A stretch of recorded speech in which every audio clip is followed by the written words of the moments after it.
महाराज, आपके राज्य में क्या मुसलमान सुरक्षित है? क्योंकि आए दिन सनातन की बात होती है। आप योगी हैं, मुख्यमंत्री हैं, महाराज हैं, क्या हैं आप फिर? मैं एक सामान्य नागरिक हूँ, उत्तर प्रदेश का एक नागरिक हूँ। और एक नागरिक में एक योगी हूँ जो सबके सुख और सबके निरोगता की कामना करता है, सबका साथ और सबके विकास के मंत्र पर विश्वास करता है, और उसी भाव के साथ हम लोग कार्य भी करते हैं। आप मुझे बताइए, दुनिया की सबसे प्राचीनतम धर्म और संस्कृति है सनातन धर्म। उसके नाम से ही आप अंदाज़ा लगा सकते हैं। दुनिया की कोई जाति, मत और मजहब नहीं है जिसको उसकी विपत्ति के समय सनातन धर्मावलंबियों ने शरण न दी हो, उसके संरक्षण के लिए उसको हर प्रकार से फलने फूलने के लिए अवसर न प्रदान किया हो। लेकिन बदले में उसे मिला क्या?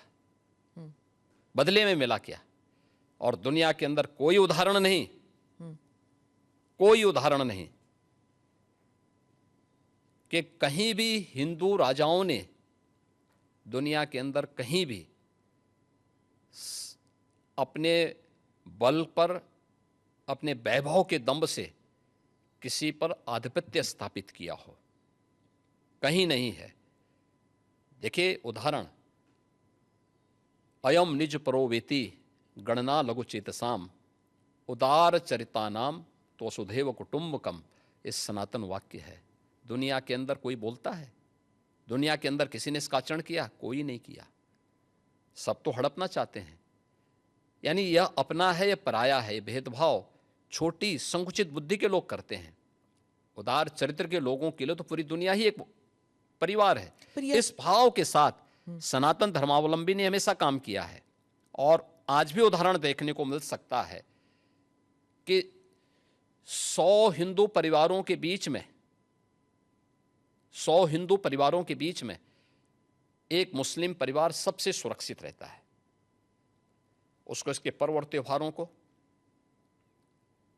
उसको अपने सभी मजहबी कर्मों को करने के लिए, या जिस मत और मजहब या संप्रदाय या सेक्ट का अनुयायी होगा उसको उस परंपरा के अनुसार अपने सारे धार्मिक मान्यताओं या उपासना विधि को पूरी स्वतंत्रता होती है।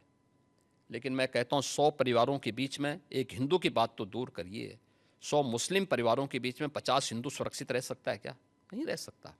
अब बांग्लादेश आपके सामने उदाहरण है, इससे पहले पाकिस्तान उदाहरण था, अफगानिस्तान में क्या हुआ था। ये चीजें दिखाती हैं, और होशियारी यही है कि कहीं धुआं उड़ रहा हो या किसी को ठोकर लग रही हो तो हमें ठोकर लगे इससे पहले हम संभल जाएं। तो वही संभलने के लिए बोला जाता है। हम तो सबके बीच सबको समान भाव से देख रहे हैं। उत्तर प्रदेश में मुसलमान सबसे ज़्यादा सुरक्षित है, सबसे ज़्यादा सुरक्षित है। अगर हिंदू सुरक्षित है तो वह भी सुरक्षित है। अगर दंगे यहाँ यूपी में होते थे जो 2017 के पहले, अगर हिंदू की दुकान जलती थी तो मुसलमान की भी जलती थी, हिंदू का घर जलता था तो मुसलमान की भी जलती थी। और 17 के बाद से दंगे बंद हुए। अगर हिंदू सुरक्षित है तो मुसलमान भी सुरक्षित है। और दूसरा जो मैंने कहा कि इतिहास में कोई उदाहरण नहीं बता सकता कि अपने बल से, अपने वैभव से किसी हिंदू राजा ने किसी देश पर जबरन कब्जा किया हो। कभी नहीं। इतिहास इसका उदाहरण है। आप उठा के देख सकते हैं। भगवान राम लंका में गए और लंका में रावण पर विजय प्राप्त करके लक्ष्मण को वहां के वैभव को देख के थोड़ा मोहित हुए। भगवान राम ने कहा, नहीं लक्ष्मण। उन्होंने उनको एक ही बात कही,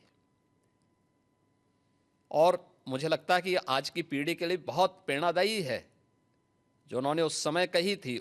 लक्ष्मण जी को जो प्रेरणा, जो निर्देश भगवान राम दे रहे हैं लंका के बारे में, अपि स्वर्णमयी लंका नमे लक्ष्मण रोचते जननी जन्म भूमिस्य स्वर्गादपि गरीयसी। कि अपनी लक्ष्मण, लंका भले ही सोने की क्यों न हो,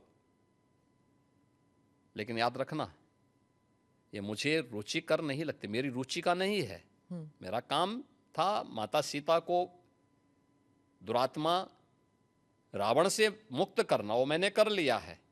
अब हमें यहाँ से निकलना है, क्योंकि जिस माँ ने जन्म दिया है और जहाँ हमने जन्म लिया है उससे बढ़कर के दूसरा कोई भी, स्वर्ग से बढ़कर के उपभोग दूसरा हो ही नहीं सकता, इससे बढ़कर के उपभोग हो ही नहीं सकता है, चाहे वो स्वर्ग ही क्यों ना हो। और इसलिए हम यहाँ नहीं करेंगे। ये उदाहरण मैं इसलिए दे रहा हूँ जिसलिए जो सनातन धर्म पर प्रहार करते हैं उनकी आंखें खुलें, वो देखें। उदाहरण हमारे सामने पर्याप्त हैं और ऐसे अनेक उदाहरण आपको समय समय पर मिलेंगे।